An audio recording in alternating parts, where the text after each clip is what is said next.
On this episode of Locked On Angels, John, this is the happiest I've been all season long. The Halos sweep the Mariners. They've won 6 in a row over the Mariners, 4 straight overall. It's just too sweet.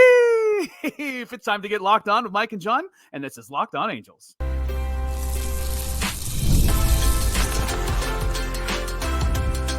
You are Locked On Angels, your daily Los Angeles Angels podcast. Part of the Locked On Podcast Network, your team every day. We're going to the World Series. Thanks for making Locked On Angels your first listen of the day. Thanks to you.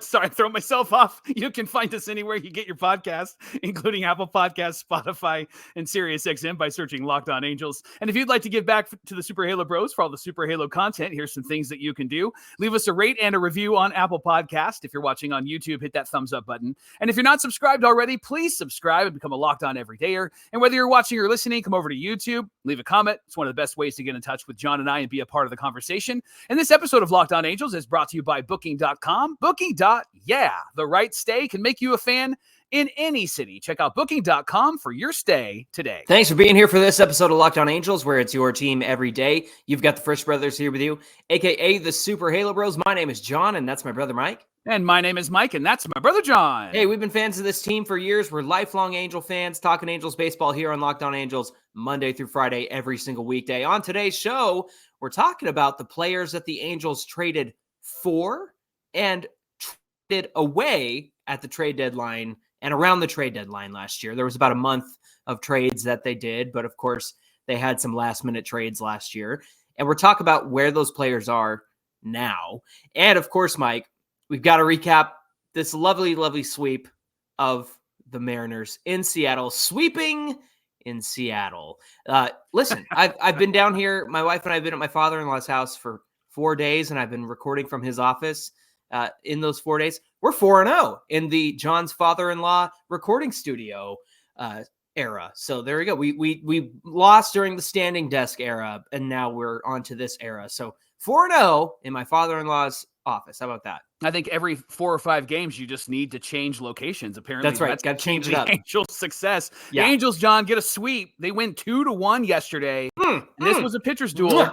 A pitcher's duel for the third consecutive time. Both Castillo and Canning did slow down the offense, although both of these teams' offenses aren't juggernauts. So it's not probably as hard as it sounded, but they did pitch really, really well, didn't they? Yeah, they did. Listen, Castillo has had the Angels number all season long, and they didn't get to Castillo. They got to the relief pitching again after, so we'll get into that here in just a minute. But the Mariners got the first run on a Mitch Haniger home run. Shout out to Cameron Ward from Mariners Trident. He runs Mariners Trident on Instagram. He's the one Mariner fan that I like, Mike, right? and your chiropractor.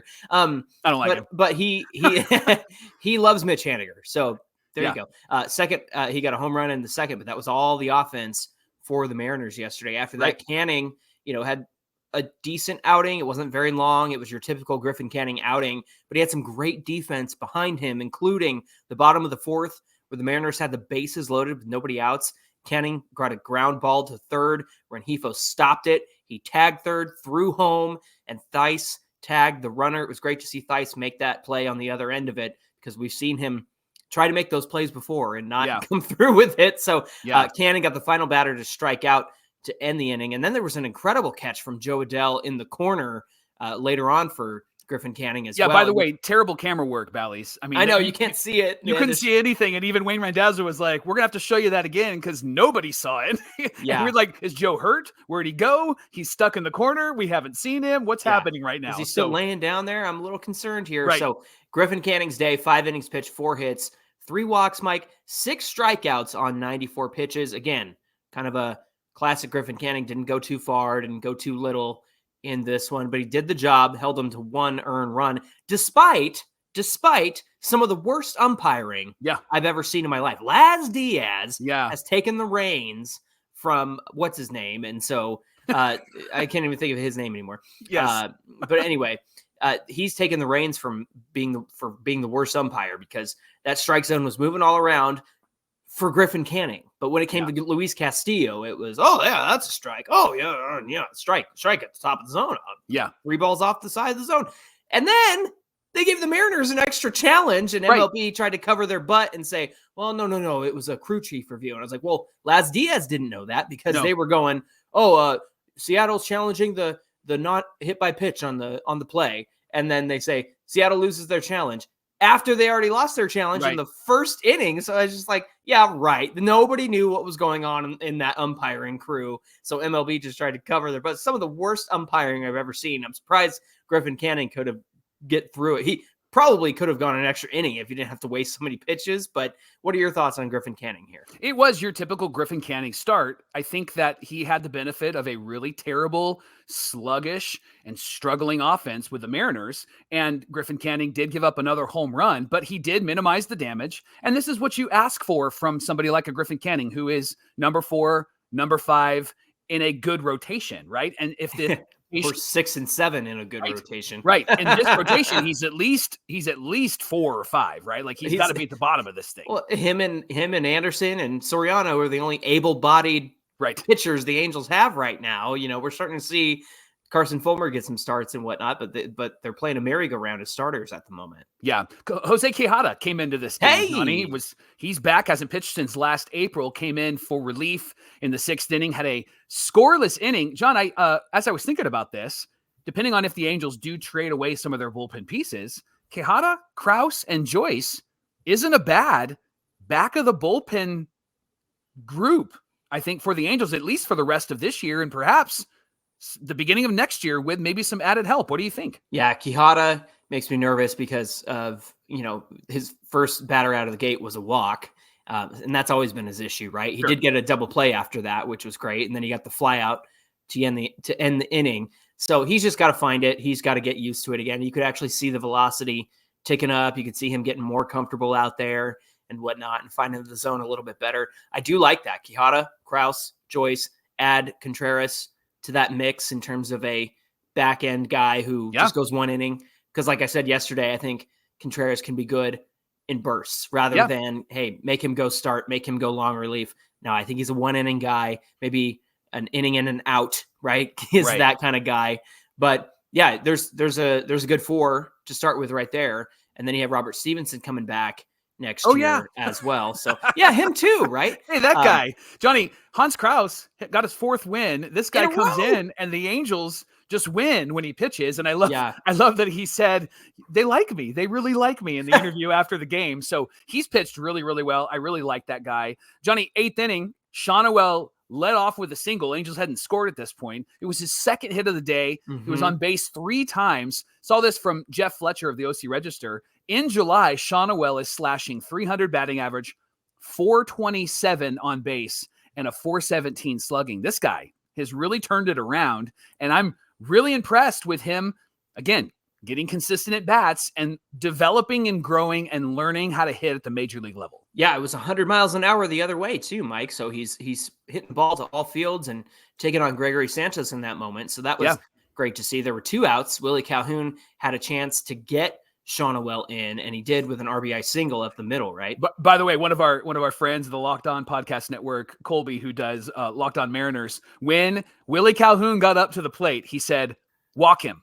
And then they didn't, and he singled, and he said, they need to listen to me. So they're struggling up there in Seattle, and they're struggling on Locked On Mariners. We actually love it, but I love that he called, like, you should walk this guy, which was probably a good decision. He called Calhoun being a problem when the Mariners were in Anaheim, and Calhoun walked it off too. So Colby needs to play the lotto or something. So Calhoun did have 3 hard hits in this one. They didn't land. So this is a nice little break. And then Kevin Pillar pinch ran for him. And then he was able to move up on a balk by Gregory Santos, who ended up being hurt and had to come out of the game. So that he was in a lot of pain. That was kind of the reason for the balk. I don't know if it was like a side issue or, the thing that plagued the Angels for all of last season. Everybody's, their core is messed up. Fortunately, Mike, Brandon Drury was able to come through with the go-ahead single. Pillar scored from second. Drury got thrown out trying to stretch it into a double. Don't know why he tried that, because he was out by like 20 feet when the throw Not came sure what in. He was trying to do there. There was a swim move there, but it didn't end up being challenged. I think did the Angels run out of time? No, they confirmed the call on the field. So the Angels did lose their challenge. That's all it took, though. 2-1 at that point. Yeah, there was a nice argument, though, between Johnny Washington and Laz Diaz and Ron Washington, which was pretty funny. Johnny, let me take you to the bottom of the ninth. Carlos Estevez comes in for his 20th save. First reliever for the Angels to get 20 back-to-back saves in 2 consecutive seasons. The last one, do you know who the last one is? Ernesto Frieri, baby. Yes, you are an Angel fan. Listen, that guy. Frieri, no, here's the thing. That guy came, one of the greatest things that Jerry DiPoto did was trade for him until it wasn't good anymore. Right. It was like he did come at the right time. Yeah, he came in at the right time, did great stuff, and then just fell off, Mike. And then the Angels made the move for Houston Street, so that was much better. Yeah, Angels get the sweep of the Mariners. They win 2-1, and it was actually really beautiful. This whole series, John, the Angels as a team really did well. They didn't have one player carry them. It was the whole team coming through, and I love that they got to the bullpen of the Mariners, which is what you want to do against a really good pitching staff. Yeah. And this bullpen has always been so good in the last few years. You actually wanted to avoid them. Now, if you get through 5-6 innings with this starting staff of the Mariners, the Angels have shown some fight at the end of a game, not just against the Mariners, but really all season long. I like what they've shown in this series in particular, where they were making clutch decisions, having clutch at bats, and they were scoring runs when they needed to, which they weren't doing in the first 5-6 innings. Well, and I like the fact that, they were trying to get Luis Castillo out of the game. And even though they couldn't get to him in terms of scoring runs, Mike, they had a ton of opportunities to score runs against Luis Castillo up until he left the game. They just couldn't string the hits together. There was traffic on the bases for him. They just couldn't get the clutch hit that they needed until he was out of the game. But I will say that they had worked him pretty hard up until that 6th inning. He did get the last 6 outs pretty easily, but they did work counts. They were able to fight off some pitches against Luis Castillo. Mike, I think it's really special that the Angels, did this sweep of the Mariners in honor of the late, great Mike Trout. Mike Trout, one of the greatest Angels of all time. It's just a shame that his career came to an end so soon. Oh, he's not dead. Sorry. Everybody. He's not dead. No, during the game, we were told that Trout would not play with the Bees last night on Wednesday. Yeah. In fact, he's actually headed back to Southern California to get reevaluated sometime today.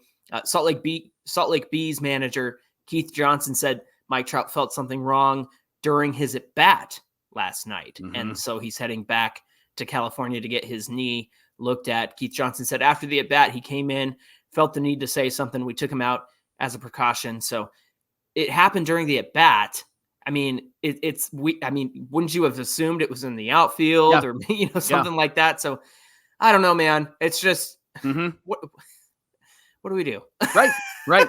I think we should have a fuller conversation about this on tomorrow's show, because I think Mike Trout deserves a full segment, but just off the top of my head, John, it's just heartbreaking. It's heartbreaking, especially with the team playing as well as it's playing. It's just really heartbreaking to know that this guy who we've been rooting for and we love can't get on the field. And it just seems like every time he tries, something goes wrong. And that can't be good. You're standing in the batter's box. You felt something in your knee. You needed to say something.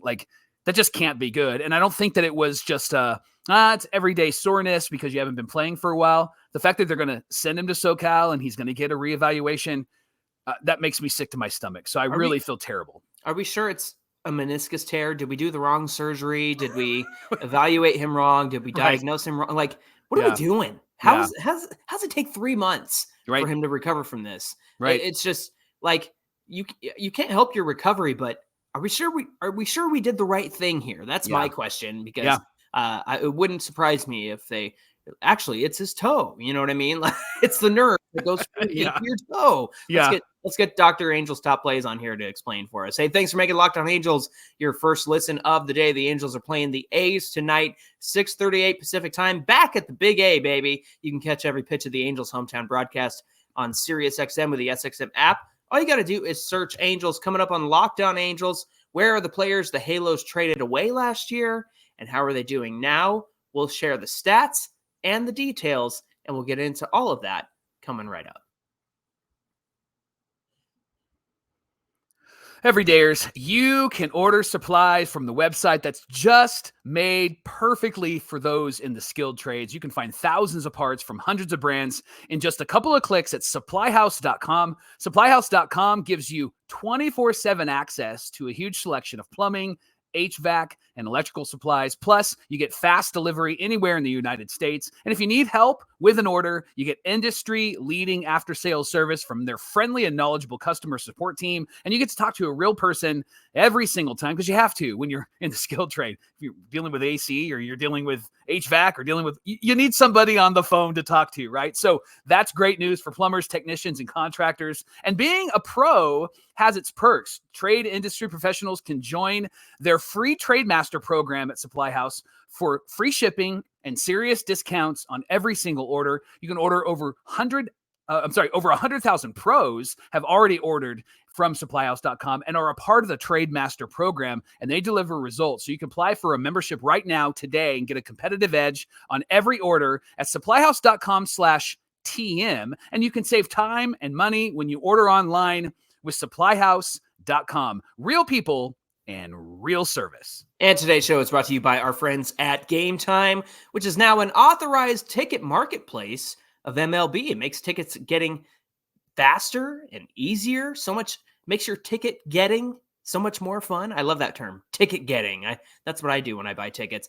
With Game Time, you get last minute ticket deals on tickets for up to 60% of the time for sports, concerts, comedy, theater, so much more. You can save even more with exclusive in-app flash deals on select seats ahead of the game or event. Save even more with zone deals where you choose a section and Game Time will choose the seats for you. They've got all-in pricing, total upfront, no surprises, no surprise fees, nothing like that at checkout. You can get a panoramic view, so you can do this with your phone. You can look around and see the whole thing, right? That's fantastic as well.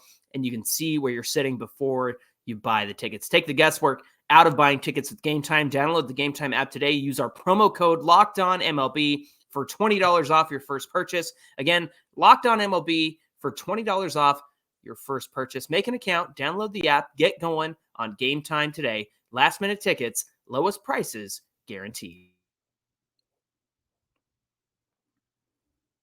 Thanks for making Locked On Angels your first listen of the day. Now for your second listen, switch over to Locked On Sports Today. It's a free 24/7 sports streaming channel programmed just for you every single day, bringing you the biggest stories in sports. They've got can't-miss analysis, opinions, news, and they're not yelling at each other, which is so fantastic. Streaming 24/7 on YouTube or the free Amazon Fire TV channels app. It's part of the Locked On Podcast Network, where it's your team every day. And the Angels are playing the A's at 6:38 Pacific time starting tonight. It's a 4-game series. We're going to recap all 4 of those games on Monday. So if you look for that recap, join us on Monday, because we're going to talk about some really good stuff tomorrow. And you can catch every pitch of the Angels hometown broadcast with SiriusXM on the SXM app. Just search Angels.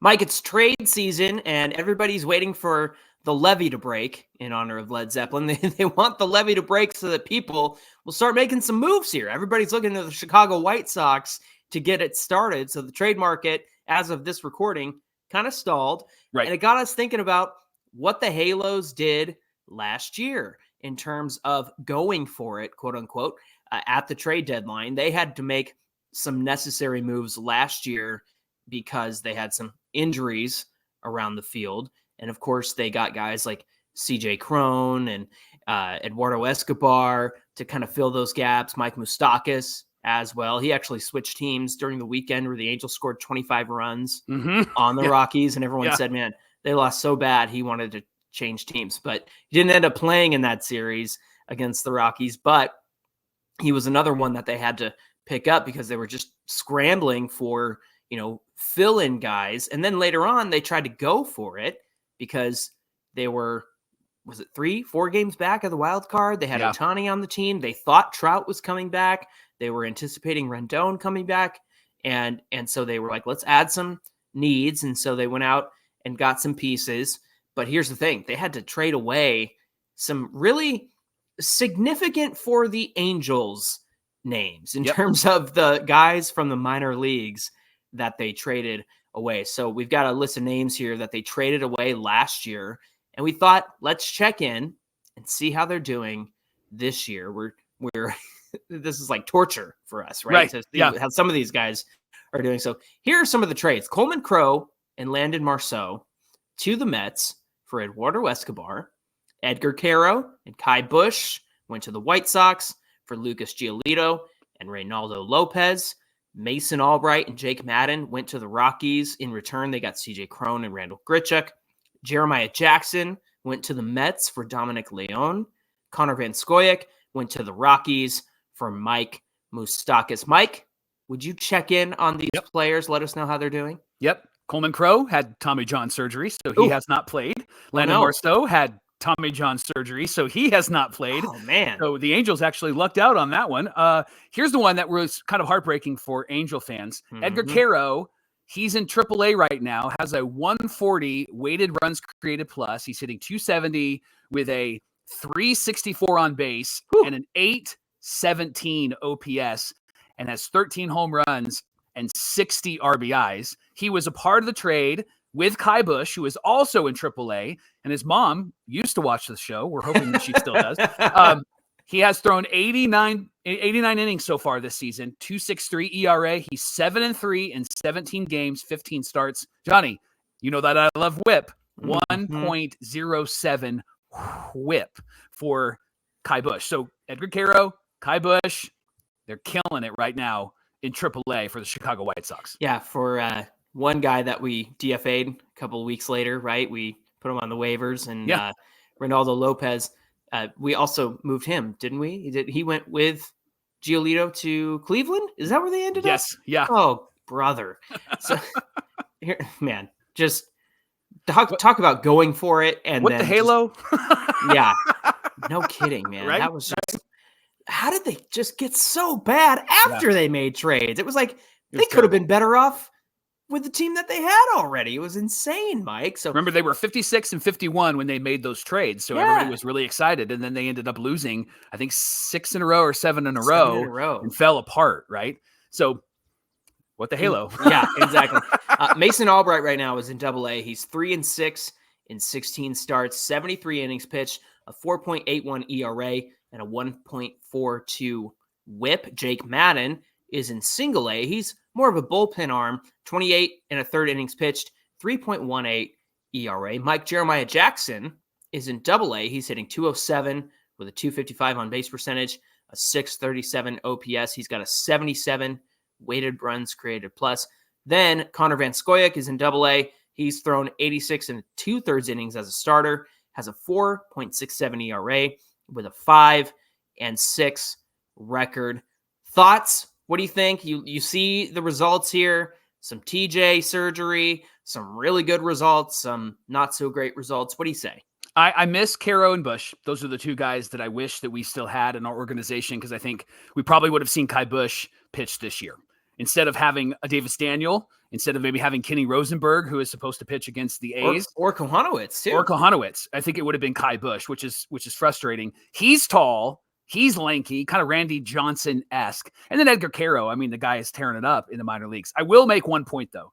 You did have a conversation on Locked On MLB last year when they were throwing all of the, how could you trade this guy? And you were like, tell me what you knew about Edgar Quero before he was traded. In fact, I don't think that the host even knew the name. You're like, no, tell me the name, right? And so it's interesting when those names get thrown out there and people are like, these are just really great players. You had no idea who they were until the trade went south, right? And so that's the only pushback that I would give with those two players. I would love to have them in the Angels organization. I think Kai Busch would be in the majors right now. I don't think Edgar Quero would, because he's a catcher.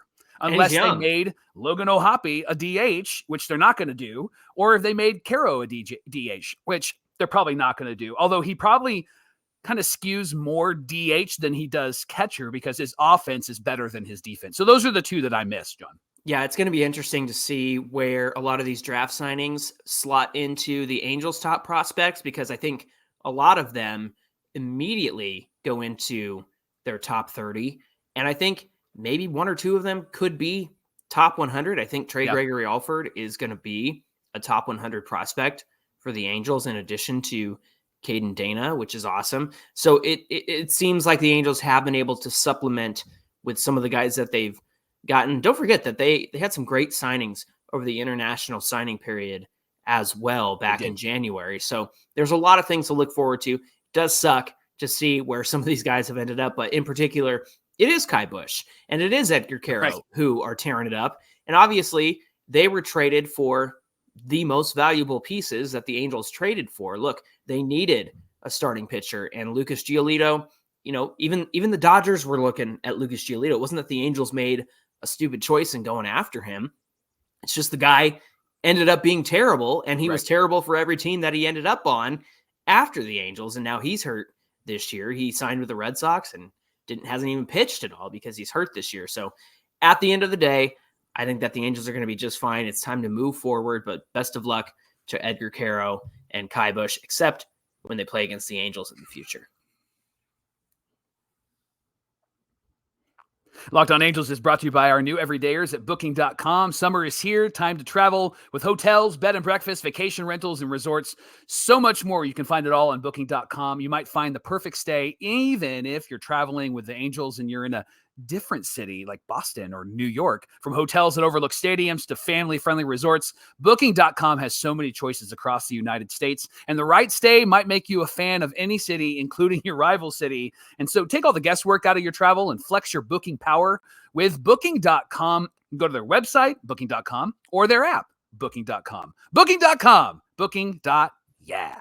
And today's show is brought to you by our friends at Prize Picks. Of course, you guys know it's America's #1 fantasy sports app with more than 5 million members. Everybody's having fun except for you because you haven't gotten on Prize Picks yet. Let's go. It's the most fun, exciting way to get in on all the sports action this summer, watching your favorite players, your favorite sports. You can win up to 100 times your money this summer on Prize Picks. Especially, you could turn $10 into $1,000 if you're watching the Olympics, the Summer Games. Watch Team USA get gold medal after gold medal after gold medal. You can pick stats on the Team USA players, whether it's golf or tennis or whatever, what have you. You have all of these options. So you can make your Prize Picks lineups in as little as 60 seconds. All you got to do is pick more or less on 2 to 6 players and their stat projections, and you're locked in. So get the app, download Prize Picks, enter our code LOCKEDONMLB for a first deposit match of up to $100. Again, Locked On MLB for a first deposit match of up to $100. Join Prize Picks today. Pick more, pick less. It's that easy. Johnny, you talked a little bit about it, but let's talk about the players that the Halos got in those trades and where they are now. It feels like we're looking back in time, right? So let's start with Eduardo Escobar. He's not played in the major leagues this season. He's not, Mike. Yeah, he hasn't played in the majors this season. Now, this one kind of makes me laugh a little bit. I understand where people were coming from, but let me just say, Mike Moustakas has also not played in the majors this season. He was on a minor league deal, I think, with the White Sox, but they let him go. Yeah. Here's the thing. A lot of people wanted Mike Moustakas back. Hey, why don't we bring him back on like a cheap deal? He's a good locker room leader. I agree. Great guy, great person around the team, but there's just no rhyme or reason to having him in a position to contribute to the major league club. It wasn't going to happen. And even though I understood where people were coming from, a lot of the offseason was like, I don't think that they're going to bring back Mike Moustakas. I just don't think that that's going to happen. And, no major league playing time this season. And that might be the end of his career at this point. So great that we had him for the short time that we did. And he was a great guy. He had a nice little run there. But Kevin Pillar has been everything that we needed out of a Mike Moustakas type, right? Kevin Pillar is a great guy for the guys to be around, and he's been good too. And so if you think about it, everybody who wanted Mike Moustakas to come back to the Angels kind of got that with Kevin Pillar this season, in my opinion. Yeah. Dominic Leone, he has pitched in 18 games and has a ERA over 7 And Woof. so that's tough. CJ Cron has not played in the majors this season. Randall Grichuk is playing with the Diamondbacks. He's slashing 280 with a 339 on base, a 433 slugging, and a 772 OPS. 3 home runs, 22 RBIs. You're shaking your head because it's really frustrating, isn't it? It was the MVP against the Angels when they played the Diamondbacks earlier this season, which of course he was. Yeah. Lucas Giolito is out for the season. You mentioned that. He had to have surgery on his arm. And then the one big swing and a miss was Reynaldo Lopez. He signed a 3-year, $30 million deal with the Atlanta Braves. They said, let's make him a starter. And that GM looks like a genius. 7-4 with a 2.12 ERA and 18 starts. Man. Over 100 innings pitched, over 100 Ks, and a 1.19 whip. Johnny, what a brilliant signing and a brilliant move by the Braves. Well, listen, I think you more than I, but to both our credit, we both wanted Reynaldo Lopez back because we thought, hey, great reliever. Let's get him back. Yeah. But the fact that the Braves had the foresight to turn him into a starter, you kind of wonder if that's what, I mean, obviously that's what he was looking for, right? Yeah. In terms of signing the contract, 3 years, $30 million, that's $10 million a year. Hey, if it works out, great. You got these results that Lopez is giving you for 3 years. And if it doesn't work out, then you've got a $10 million reliever who's probably one of the best relievers in baseball. Right. And so it was a win-win, I think, Mike. At best, he's a starter. At worst, he's a really good reliever. And so for the Braves to make that deal was really smart and convert him into a starter. Now that I've seen what the Angels have been able to do with Jose Soriano, I'm really sad that they missed out on making Reynaldo Lopez a starter, aren't you? Well, and I think that just goes back to having baseball people making baseball decisions with Ron Washington, Johnny Washington, and with, Barry Enright, the rest of the team. They saw Soriano and said, we need to make him a starter because we need depth, first of all. But two, they saw something in him. You didn't have baseball people last year. You didn't have guys that would be able to notice that stuff, true, right? Yeah. And so, and that's not to offend those guys, but they certainly don't have a great resume when it comes to noticing and having sparks of genius when it comes to players that are like, oh, that guy might be a good potential guy to go after, or might be a good potential guy to develop. They saw that this year, and Soriano is an example of that. Can you imagine having Soriano and Lopez pitching back-to-back in this Angels rotation with a Tyler Anderson and with a Griffin Canning right now? I mean, you would have 3 really strong starters and a fourth starter that would be kind of an innings eater for you, but you would be in a different position right now, and it probably would have given the Angels a bit of flexibility with what they do with their bullpen and what they do in the minor leagues. It's hindsight, always 2020, but looking at these trades, I'm glad the Angels went for it because I wanted to see them try to get to the playoffs. I think they just over-evaluated themselves, and that's why this year they need to make a trade. It doesn't matter if they're 8 games out of the first place spot. Houston won yesterday, so they're still 8 games out, 7 games behind the Mariners. Don't let that, it's fool's gold. It's fool's gold. Don't make a run, right? Stefan Muma, Lockdown Everydayer, who is often in our comments and also on Twitter, he said, I want the hopium upon hopium for the Angels, which is they make all the trades that they should make and still somehow catch up in the worst division in baseball. And I was like, yeah, that's hopium on hopium. I like that. And then he asked us, can you do one better? So maybe tomorrow for Fan Mail Friday, we can answer that question. What's our hopium on hopium? I love that. But Mike, here's the other thing. The Angels, they lost Taylor Ward. They didn't know what to do with Jared Walsh. He was struggling. They lost, why can't I think of his name? He was playing shortstop and third and hurt his pelvis fracture, right? Gio Urshela, he got hurt as well. So the Angels were just trying to find pieces to fill in for those guys, hoping that they would come back. But then they ended up with Eduardo Escobar, Mike Moustakas, CJ Cron, right? And not anybody really panned out. Moustakas had a nice little run, but wasn't brilliant. And so it was a lot of spending to supplement like injuries because they didn't have anybody to come up from the minor leagues. This year, it's a little bit different. You've got injuries to Trout, so you're able to bring up a Willie Calhoun. You're able to sign a Kevin Pillar for a really cheap deal. So you have some injuries in the bullpen. So Hunter Strickland was able to come up. So I think the Angels prepared in that sense over the offseason. But Here's the other thing. You mentioned it about having baseball people recognize and do baseball things in the sense of turning Reynaldo Lopez into a starter. Perhaps if the current coaching staff had seen him last year, that's something that they would have pushed for. But I also think about, do you remember how much like Mike Scioscia would have an influence over, hey, we got to go get that guy. Yeah. That guy on our team, Yeah. I think is a big deal. Now, I don't think Ron Washington, Barry Enright have had the opportunity to do that because there's not really a reason to say, hey, let's go get that guy. Yeah. But I kind of wonder if maybe somebody other than Phil Nevin was around last year to tell Perry, like, hey, Eduardo Escobar, like he's fine, but like you might want to get somebody else who's a little more reliable, who's hitting a little bit, somebody comparable to Gio Urshela, because Escobar never really lived up to the Urshela type, right? And so I think that's where the Angels went wrong in trying to replace those players. I think at the deadline, they made some good decisions in terms of like, hey, go get Lucas Giolito, go get Reynaldo Lopez. You need a starter and you need a good reliever. There you go. Boom. 2 birds, 1 stone.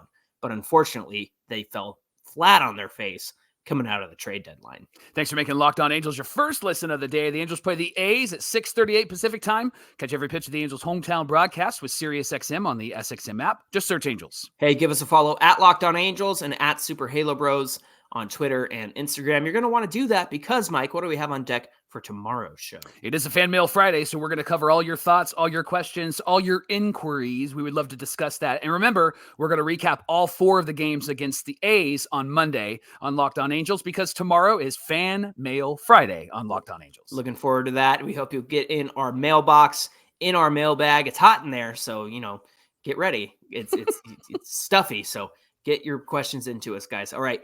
We will see you tomorrow. Until then, my name is John, and that's my brother Mike. And my name is Mike, and that's my brother John. Thanks for being here with us, everybody, and we'll see you back here on Friday. Laugh again. You got to laugh again. The Mariners got swept.